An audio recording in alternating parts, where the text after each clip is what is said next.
So let's talk about not screwing things up when playing solo. Last time on 2 different builds, I showcased some ridiculous weapon combos that worked better solo than with a group, but they weren't particularly useful in properly handling solo encounters. For that, you kinda need to approach things from a different perspective. The AI offer boosts, but they're not smart or helpful, and their immense pool of health can be depleted in dire situations. We're going to need a lot of self-defense to keep things going on our own.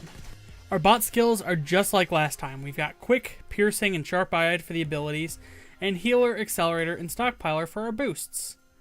As for our core skills for this first build, we're grabbing every single Joker-related skill. We're grabbing Aggressive Reload Ace, Shotgun On, Bullseye Basic, Surefire Ace, Specialized Killing, and Professional Ace, Shockproof Basic, and we've got 9 Lives, Feign Death, Swan Song, and Messiah, all aced.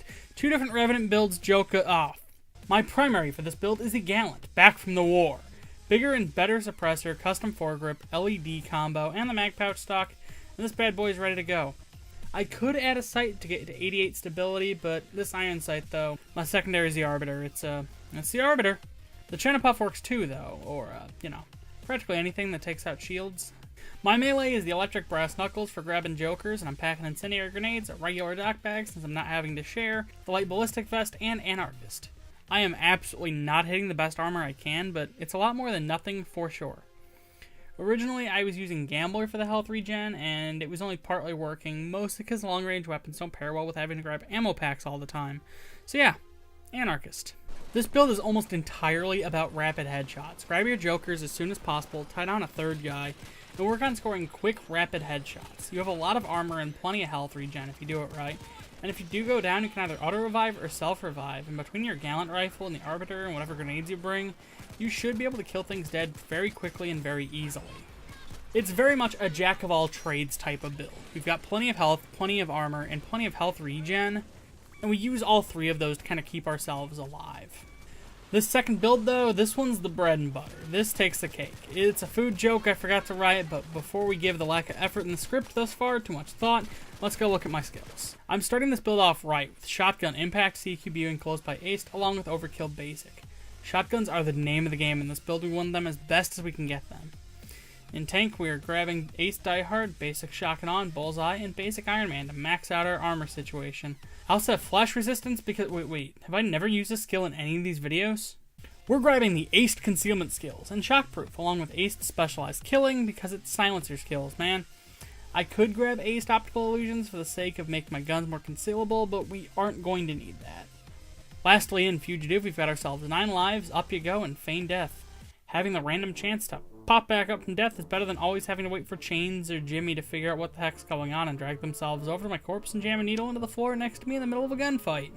Of course, this is based on random chance, but it's a 45% chance. That's better than nothing, and it can make or break missions. You get sniped outside of the escape zone? Not anymore. And now, for the main event, the weaponry. Welcome back, the Yzma. Last we saw this Russian rebel, we couldn't use any DLC. Now that we can, her true demonic power can rise from the earth. Triple Up Buckshot, the Short Barrel, the Silent Killer Suppressor, the Scope Mount, Hollow Handle, Compact Laser Module, the Rubber Grip, any -1 sight, and the Wide Stock, and we've made a 22-shot full auto-crit capable Doomstick of a Boomstick. It's unholy what this thing is capable of.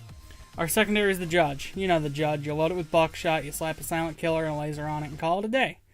The red on this weapon skin isn't foil or vinyl wrap or spray paint or anything. It's actually the blood of my enemies. My perk deck is Grinder for that sweet, sweet health regen, and because of that, I'm going with the Kunai for poison damage and the Molotov for fire damage. I'm bringing another basic dock bag again, and this time we're running the Light Ballistic Vest. Normally, in terms of Grinder, I would say, I'd rather have dodge or this or that over a tiny bit of armor, yeah, whatever, but with all those tank skills, we're in handy 1 armor. We still have a little bit of dodge, 10% crit chance, every shot regenerates health. It's dumb. It's so dumb. Unloading the Yzma into a crowd brings back a ton of health quickly, and it reloads fast to keep us shooting longer. It's got amazing ammo pickup, in the event of people getting too close, we can burn them down, poison them, or send them off to space with that good old Judge. This is a fantastic setup. I breezed through this Death Wish heist without any trouble at all. I legitimately recommend this build. Sometimes they don't work quite right, but they work enough. This build is fabulous. It's great. It can handle almost anything. So there we are, 2 actual solo builds. While nothing says fun like packing the minigun to a mission, it can't get you very far without a lot of work. These builds here are definitely designed with the solo player in mind, and even in a group you can more than hold your own. Thanks for watching, until next time, see you around.